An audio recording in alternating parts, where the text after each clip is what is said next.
사랑하는 서울시민교회 디모데 여러분 반갑습니다. 오랜만에 저희가 대면으로 하나님께 예배를 드리고 이후에 남은 시간을 라이브 대신에 오늘은 유튜브 녹화로 찾아뵙게 되었습니다. 모이는 방법은 약간 다르지만 계속해서 하나님을 예배하길 원하는데요. 먼저 찬양하고 우리가 예배를 드리도록 하겠습니다.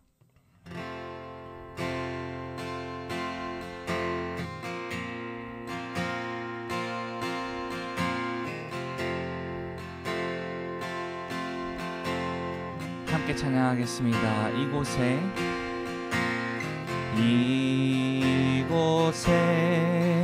생명샘 솟아나 눈물 골짝 지나갈 때에 머잖아 열매 맺히고 웃음소리 넘쳐나리라. 처음부터 찬양합니다. 이곳에 생명샘,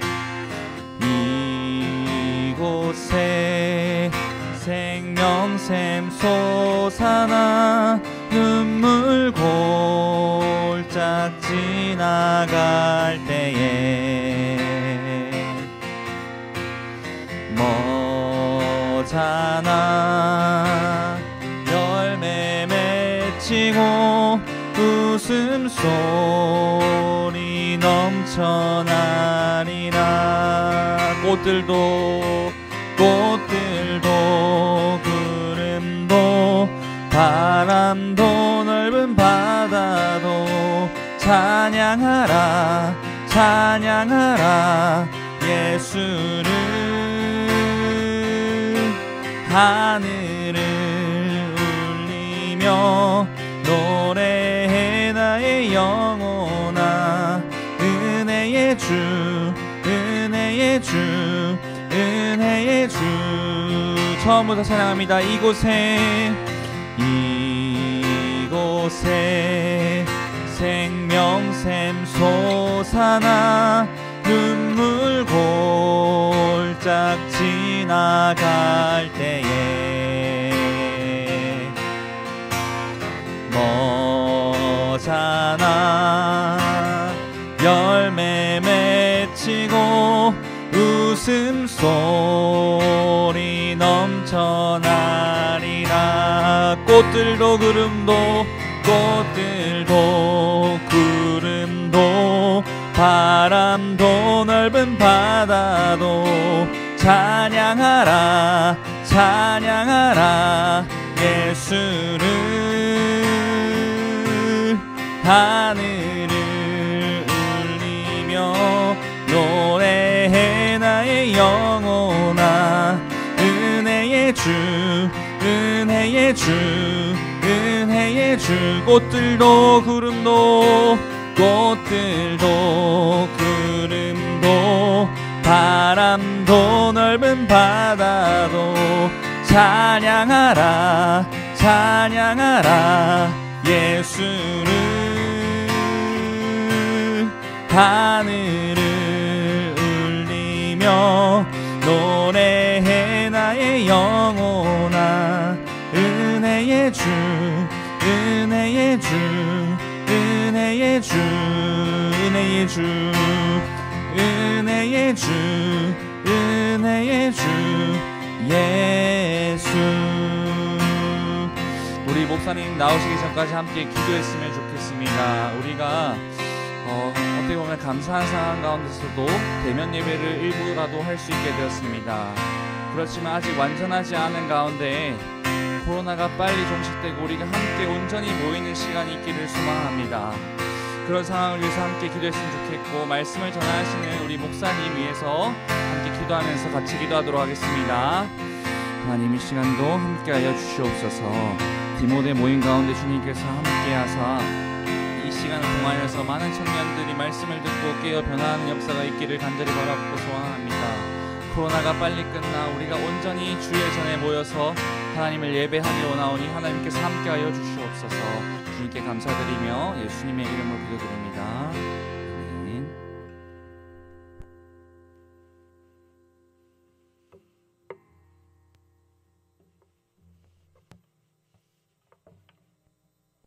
네, 할렐루야 반갑습니다. 우리 디모데 청년 여러분, 갑자기 상황들이 바뀌고 있어서 좀 혼란스럽지만 그렇지만 이런 상황 가운데서도 분명한 하나님의 음성이 또 하나님의 뜻이 있을 것이라고 믿고 우리가 최선을 다해서 하나님 앞에 예배하기를 힘썼으면 좋겠습니다. 우리가 내일 그러니까 지금 이제 여러분들이 이 영상을 언제 보게 될지 모르겠지만 이번 주일에는 10% 대면 예배가 허락되어서 본당에 60명까지 들어갈 수 있습니다. 그래서 선착순으로 60명까지 교회로 오게 되고 자리가 이제 다 차서 들어가지 못하면은 그 1층, 2층에 다른 공간을 통하여서 여러분들이 하나님을 예배할 수 있습니다. 그래서 현장에서 예배하길 원하시는 분들은 나오셔서 예배를 하시고 그러다 보니까 우리가 그 3시 반부터 줌을 접속해야 되는데 그 사이가 너무 시간이 좀 촉박해요. 그래서 제가 메시지를 그 사이에 전하면은 어떤 분들은 이 메시지에 접근을 할 수 없기 때문에 좀 소그룹에 참여할 때 소외될 수가 있거든요. 그래서 전체적으로 메시지를 고루 전달하기 위해서 부득이하게 영상으로 녹화를 하게 되었습니다. 그렇지만 성령 안에서 우리가 서로 교통한다고 믿고 지금 이 시간 여러분들이 제 앞에 있다 하는 마음으로 저도 말씀을 전하고 여러분들도 그런 마음으로 말씀을 받았으면 좋겠습니다. 오늘 우리가 살펴볼 말씀은 룻기서 2장 1절에서 14절까지 말씀인데요. 본문이 좀 긴 관계로 우리 7절까지만 읽고 나머지는 여러분들이 집에서 좀 13절까지 다 읽어보시기를 바랍니다. 7절까지만 제가 여러분들에게 읽어드리겠습니다. 나오미의 남편 엘리멜렉의 친족으로 유력한 자가 있으니 그의 이름은 보아스더라. 모압 여인 룻이 나오미에게 이르되 원하건대 내가 밭으로 가서 내가 누구에게 은혜를 입으면 그를 따라서 이삭을 주겠나이다 하니 나오미가 그에게 이르되 내 따라 갈지어다 하매 룻이 가서 베는 자를 따라 밭에서 이삭을 줍는데 우연히 엘리멜렉의 친족 보아스에게 속한 밭에 이르렀더라. 마침 보아스가 베들레헴에서부터 와서 베는 자들에게 이르되 여호와께서 너희와 함께 하시기를 원하노라 하니 그들이 대답하되 여호와께서 당신에게 복 주시기를 원하나이다 하니라. 보아스가 베는 자들을 거느린 사한에게 이르되 이는 누구의 소녀냐 하니 베는 자를 거느린 사한이 대답하여 이르되 이는 나오미와 함께 모압 지방에서 돌아온 모압 소녀인데 그의 말이 나로 베는 자를 따라 단사에서 이삭을 죽게 하소서 하였고 아침부터 와서는 잠시 집에서 쉰 외에 지금까지 계속하는 중이니이다. 아멘. 네, 계속해서 룻기를 살펴보고 있습니다. 룻이라는 이 여인은 우리 사람들이 보기에는 그러니까 세상의 시각에서 볼 때는 별 볼품이 없어요. 그러니까 이방 여인이고 늙은 시어머니를 봉양하고 있는 과부, 나이 어린 그런 과부에 지나지 않았습니다. 그러니까 외부인이고 나이도 어리고 요즘 시대 같아도 사람들이 그렇게 신경 쓰지도 않고 좀 무시할 만한 그런 입장에 있는 사람이었어요. 그런데 하나님께서는요 좀 다르게 봤습니다. 하나님은 이 루시라는 여인을 예수 그리스도의 족보에 그 이름을 올리고 있습니다. 그러니까 세상 사람들이 보기에는 너무나도 부족하고 좀 작고 초라하고 무시당할 만한 그런 여인이었지만 하나님은 그녀를 크게 해주셨다. 위대하게 해주셨고 영광스럽게 해주셨고 빛나게 해주셨고 흠모할 만한 존재가 되게 만들어 주셨다 하는 겁니다. 이것이 하나님의 일하는 방식입니다. 가난한 자 같으나 실상은 부요하고 무명한 자 같으나 우리가 유명한 자가 됩니다. 그러면 우리는 이런 생각을 하게 되죠. 룻이라는 여인이 과연 어떤 여인이었길래 이토록 놀라운 하나님의 은혜를 입게 되었는가? 지난 시간에 우리는 하나님이 기대하는 믿음, 곧 그리스도 예수의 믿음이 룻에게서 발견되고 있다. 그런 이야기를 했습니다. 결국 룻이 믿음으로 은혜를 입었다는 거예요. 오늘 본문에서는 그녀의 믿음이 보다 구체적으로 나타나고 있습니다. 우리가 그리스도 예수의 믿음으로 구원을 받습니다. 우리의 공로가 아니고 오직 예수 그리스도의 믿음 때문입니다. 그런데 이 믿음이 룻에게서 나타났다는 것은 무엇을 말하냐면 우리가 그리스도 예수의 믿음을 본받으며 나아가야 된다 하는 거예요. 그러니까 룻에게서 우리가 본받을 지점이 있다 하는 겁니다. 오늘은 그것을 좀 찾아서 우리가 어떤 믿음으로 그리스도 앞에 나아가야 될지 또 하나님께 나아가야 될지를 생각해 봤으면 좋겠습니다. 우선 룻이 가나안 땅에서 기대하는 것이 무엇이었을까? 왜 그녀는 가나안 땅을 향해서 갔을까? 우리가 생각을 해봐야 되는데 룻이 아무 생각도 없이 아무런 계획도 없이 아무런 대책도 없이 그러니까 무생각으로 그렇게 가나안 땅으로 향해 간 건 아니에요. 그녀에게도 뭔가 기대가 있었고 뭔가 바라는 것이 있었고 뭔가 계획이 있었습니다. 그것이 뭐냐면 바로 여호와 하나님의 은혜를 얻는 거였어요. 은혜를 구하는 것이었습니다. 우선 2절을 보면은 그녀가 누군가에게 은혜를 입으면 그를 따라서 이삭을 주겠습니다. 그렇게 말하고 있습니다. 원문을 보면 내가 자비로운 사람을 찾는다면 그러니까 자비로운 어떤 사람을 발견하게 된다면 이렇게 되어 있어요. 자기에게 호의를 베풀어 줄 자를 찾아서 거기서 이삭을 주겠다. 그렇게 고백을 하고 있는데 누가 이 이방 여인, 모압 여인 룻에게 은혜를 베풀어 주겠습니까? 현실적으로 보면 어렵죠. 가나안 땅에 이제 기근이 끝나고 곡식이 생긴 지 얼마 되지도 않았는데 외부인에게 그렇게 쉽게 곡식을 나눠줄 리가 없습니다. 물론 하나님의 율법은 그렇게 하라고 되어 있지만 우리가 알다시피 사사시대에는 율법이 그렇게 잘 지켜지는 시대가 아닙니다. 그런데 그녀는 은혜를 발견하리라고 믿었고 기대했어요. 여기서 중요한 것은 뭐냐면은 그러면 세상적으로 볼 때는 은혜를 얻을 수가 없는 조건이고 좀 비현실적인 생각인데 왜 이 룻이 은혜를 구하며 나아갔을까? 그것은 그 뒤편에 계시는 호의를 베풀 자 그 뒤편에 계시는 하나님을 믿었고 그 하나님을 기대했기 때문이다 하는 거예요. 이 사실을 우리가 어디에서 확인할 수 있냐면은 보아스의 고백에서 말에서 발견할 수 있습니다. 보아스가 오늘 우리가 읽지는 않았지만 뒤편에 보면은 여호와의 날개 아래 보호하심을 받으러 온 너에게 이렇게 말하고 있습니다. 그러니까 룻이 가나안 땅에 온 것은 다른 게 아니라 하나님의 은혜를 기대하면서 나왔다는 거예요. 하나님의 은혜를 기대하면서 나왔다. 하나님께 보호를 받고 싶어서 나왔다 하는 거예요. 하나님의 보호를 받기 위하여 하나님의 날개 아래로 숨어들었다 하는 겁니다. 본문이 핵심적으로 말하는 것이 하나님의 은혜라는 것을 알 수 있는 대목들이 중간중간에 많이 나와요. 종들과 이 보아스가 대화를 나올 때도 하나님이 너희와 함께 하시길 원한다. 하나님께서 당신에게 복 주시기를 원합니다. 은혜 주시기를 원합니다. 이런 대화들을 나눕니다. 사랑하는 여러분, 하나님은 은혜를 구하는 자에게 은혜를 베풀어 주십니다. 그런데 안타깝게도 현대 우리 그 기독 청년들의 가장 큰 문제점이 뭐냐? 제가 생각하기에 제가 판단하기에 문제점이 뭐냐 하면은 은혜를 구하지 않는다는 거예요. 구하는데 약하다 하는 겁니다. 제가 언젠가 가르치는 청년에게 요즘 기도 제목이 있냐, 하나님께 소원하는 바가 있냐 물었더니 그 청년이 저에게 뭐라고 말을 했냐면은 하나님이 바쁘신데 지금 하나님이 돌봐야 될 사람들이 얼마나 많은데 나까지 신경 쓰게 해야겠냐 그런 말을 하더라고요. 그러니까 뭐 쉽게 말하면 나는 뭐 요즘 뭐 걱정거리도 없고 부모님이 잘 뭐 돌봐주시고 부족한 게 없어서 굳이 나가던 사람까지 하나님 신경 쓰게 할 필요 없고 하나님은 정말 절박한 사람들한테 관심을 가져주시면 된다. 그렇게 얘기를 하는 거죠. 그런데 여러분 그렇게 해서는 절대 하나님의 은혜를 얻을 수가 없습니다. 하나님은요. 은혜를 구하며 나오는 자에게 마음이 기우시는 분이에요. 손을 벌리고 구하는 자에게 하나님은 은혜를 채워주십니다.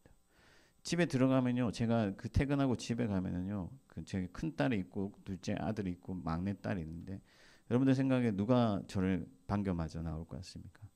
막내 딸이죠. 막내 딸이 아빠라고도 하잖아요. 얼마나 애교가 많은지 아빠 뭐 이런 이상한 소리를 내면서 막 뛰어옵니다.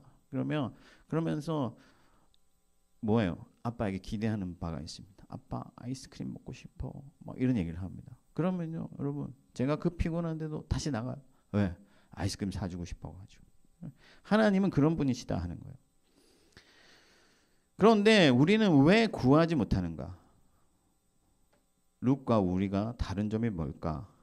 그래서 우리 심령의 상태가 다르다는 거예요. 우리 마음의 상태가 다릅니다. 여러분 신앙의 출발점은 마음에 있습니다. 그래서 성경은 생명이 그 마음에서 나온다 그렇게 얘기를 하잖아요. 그러면 이 룻의 심령의 상태는 어떠했냐? 한마디로 말하면 가난했다. 심령이 가난한 자에게 복이 있다. 그렇게 말씀하셨잖아요. 어디서 알 수 있느냐? 오늘 우리가 읽지 않았지만 뒷본문에 보면 룻이 엎드려서 그렇게 말합니다. 왜 나에게 은혜를 주십니까? 왜 나 같은 사람에게? 나는 은혜 받을 여인이 아닌데, 이방 여인인데 은혜를 주십니까? 왜 이렇게 세심하게 살펴주십니까? 그렇게 고백을 하고 있어요. 그리고 네가 이러게 해서 하나님이 너에게 은혜를 주신다 할 때에 13절에 보면은 뭐라고 말을 하냐면 그 말로 인하여 내가 용기를 얻고 살아갈 힘을 얻습니다. 그렇게 고백을 하고 있어요. 이 두 가지 말씀이 의미하는 바는 뭐냐면 첫 번째는 나는 은혜 받을 자격이 없다. 나는 정말로 미천하고 부족하고 죄 많고 연약하고 정말 어떤 은혜를 입을 자가 아니다 하는 그런 낮은 마음이고, 또 하나는 뭐냐면은 그 은혜에 대한 절박함이에요. 하나님의 은혜 없이는 살 수 없다. 왜? 은혜를 주신다고 하니까 내가 이제서야 살 용기가 나는 거니까. 은혜가 없이는 살 수 없고 은혜가 내게 반드시 필요하다는 마음이에요. 이것이 심령이 가난한 거예요.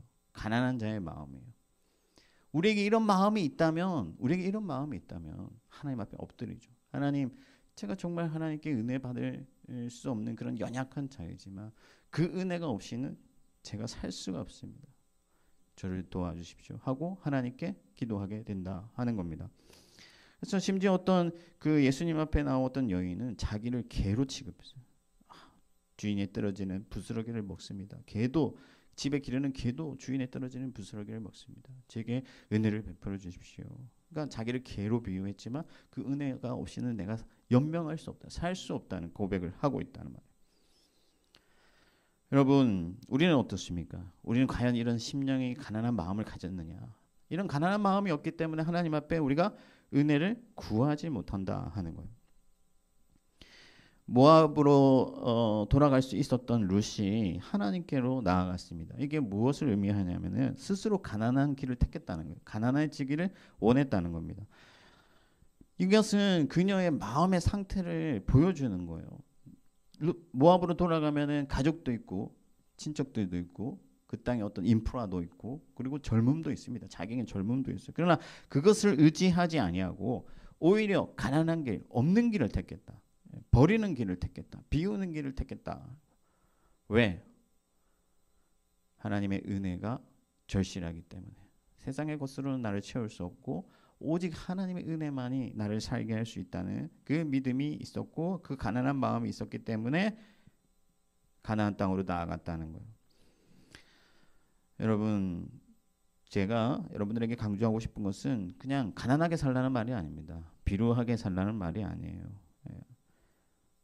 중요한 것은 뭐냐면은 세상의 헛된 것들을 의지하지 말고 명예나 돈이나 권력이나 그런 것들로 만족하지 말고 정말 그런 것들로 자기 자신을 채우려고 하지 말고 그런 것들이 내 인생을 지탱해 줄 것이다. 내 인생을 풍성하게 만들어 줄 것이라고 믿지 말고 오직 여호와 하나님의 은혜를 구하면서 그분 앞에 엎드리고 우리의 영혼의 핍절된 상태를 그대로 인식하고 정말 하나님이 아니시면 내가 살 수 없고 내 영혼에게 소망이 없다는 그런 믿음으로 하나님의 은혜를 구하면서 나아갈 때 하나님께서 우리를 채워주신다.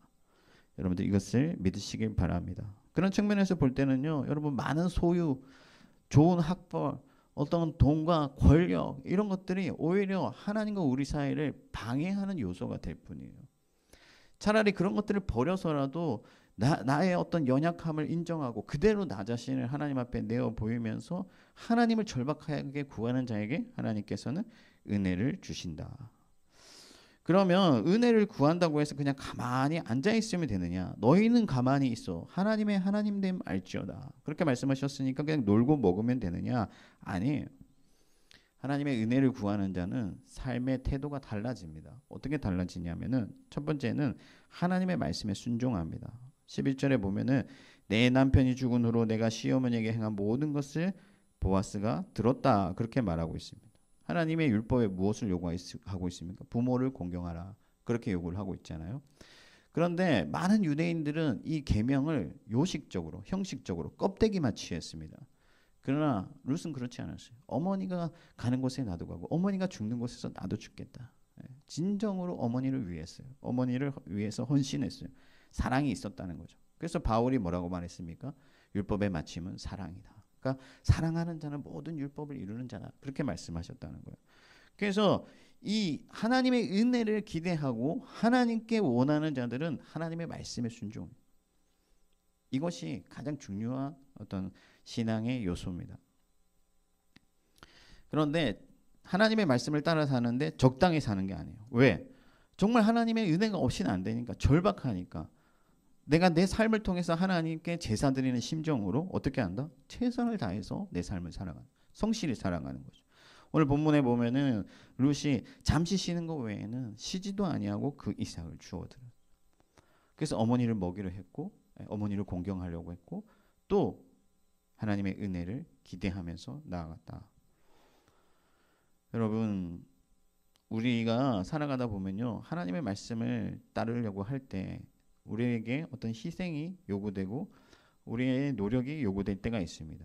그러나 포기하지 않고 하나님의 말씀을 따라 성실히 살기를 간절히 소망하고 내 삶에 최선을 다해서 하나님 앞에 주신 그 하루하루를 최선을 다하다 보면은요, 하나님께서 내 삶을 풍성하게 채워주시는 거예요.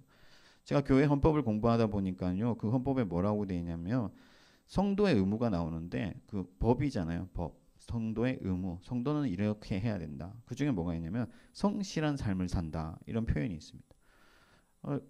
이 법에 성실한 삶을 살아야 한다는 의무가 있다는 게 좀 웃긴데, 근데 제가 공부를 하면 할수록 이것이 정말 성도의 삶에 가장 적절한 어떤 원리를 표현한 그런 문구이구나 하는 것을 생각하게 됐어요. 왜냐하면 하나님이 성실하시거든요. 신실하시거든요. 하나님은 최선을 다해서 우리를 위해서 일하세요. 오늘 성경 본문을 보면요, 우연히 보아스의 밭으로 갔고 마침 보아스가 그곳을 왔다고 했어요. 이게 정말 여러분 우연이 된 것이고 마침 그렇게 된 것일까요?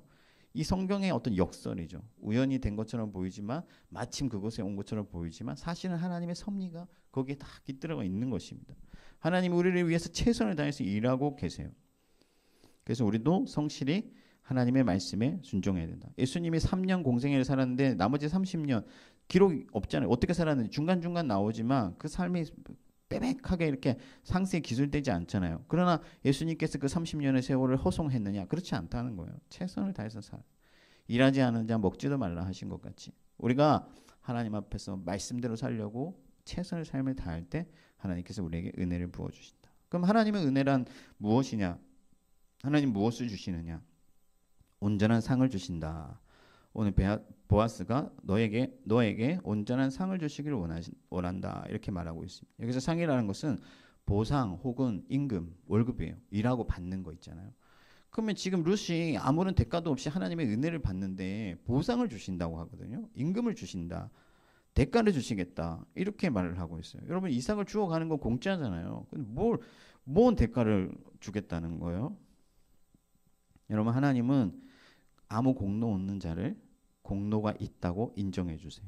이것이 하나님의 은혜 주시는 방식입니다. 예수 그리스도를 통해서 우리가 아무것도 한 것이 없고 우리의 어떤 공로가 없지만 예수 그리스도의 공로로 인하여 우리가 마치 그것을 행한 것처럼, 우리가 온전히 예수 그리스도를 의지하고 신뢰하고 예수 그리스도의 은혜만을 구할 때 예수 그리스도가 행하신 그 모든 일들을 내가 한 것 같이 우리에게 채워주시고 모든 것을 충만하게 부어주신다. 그래서 우리는 담대히 하나님 앞에 나아가고 그 찬란한 영광을 조금도 모자람이 없이 예수 그리스도의 그 영광을 함께 누리고 함께 취하면서 하나님 앞에 나아가게 된다 하는 거예요. 여기서 온전하다는 것은 부족함이 없다, 완전하다, 충만하다 이런 의미인데, 하나님께서 주시는 것은 절대로 마르거나 도둑맞거나 비거나 그런 일이 없다는 거예요. 오늘 본문에 보면은 룻이 배불리 먹었다 그렇게 되어 있는데, 비어서 돌아온 룻이 하나님으로 인해서 온전한 상을 받게 되죠. 체험받게 돼요. 항상 넉넉하게 있게 되고 충만한 삶을 살게 됩니다. 사랑하는 우리 디모데 청년 여러분, 온라인으로 비록 말씀을 전하니까 약간 어색할 수도 있고 그렇지만 여러분들 내용에 집중하십시오. 하나님은 은혜 구하는 자에게 은혜를 주십니다. 우리가 있다고 생각하고 손을 벌리지 않으면 하나님의 은혜를 입을 수가 없어요. 그럼 우리가 은혜를 구하려면 어떻게 해야 되나? 심령이 가난해야 돼요. 심령이 가난한 자가 천국을 얻게 된다. 하나님의 나라를 소유하게 된다. 그렇게 말씀하셨어요. 가난한 심령이란 뭡니까? 비록 내가 정말 은혜 받을 자격이 없는 그런 죄인이지만 하나님의 은혜가 절실하다, 절박하다는, 하나님의 은혜만이 내게 필요하다는 그런 믿음을 가진 것이 바로 가난한 마음이에요. 그런 사람들은 하나님의 말씀에 순종합니다. 오직 하나님의 은혜만이 나를 살게 하니까. 그래서 하나님이 나에게 성실히 일하신 같이 나도 최선을 다해서 하루하루를 성실히 살아갑니다. 제가 러시아에서 돌아올 때요, 여러분 정말 한치 앞을 알 수가 없고 앞이 깜깜했어요. 그러나 하나님께 간절히 구했습니다. 기도했습니다. 하나님이 채워주실 것을 믿었습니다. 그랬더니 여러분들을 제 곁에 두게 하셨어요. 디모데 청년 여러분 너무 귀하고 너무 제게 선물 같은 존재입니다. 그래서 정말 하나님께 감사하고 있어요. 저와 여러분들이 가난한 마음으로 하나님의 은혜를 간구하며 날마다 하나님께 손을 벌린다면 하나님은 여러분들이 생각지 못한 것으로 여러분들의 삶을 가득 채워주실 줄 믿습니다. 할렐루야. 기도하겠습니다. 하나님 감사합니다. 비록 온라인으로 말씀을 전하였지만 성령 안에서 서로 교통하게 하시고 오늘 말씀을 통하여서 가족 안에서 말씀을 나눌 때 그 말씀이 더욱 풍성해지게 하여 주시며 서로가 하나님이 주시는 은혜를 충만하게 경험할 수 있도록 도와주시고 항상 가난한 마음으로 은혜를 구하며 하나님의 도움을 의지하며 하나님의 지혜와 능력으로 이 땅 가운데서 충만한 삶을 살고 하나님 나라에서 온전한 상을 받는 우리 모두가 되게 하여 주시옵소서. 감사하고 예수 그리스도 이름으로 기도합니다. 아멘. 감사합니다. 다음 주에 또 뵙겠습니다.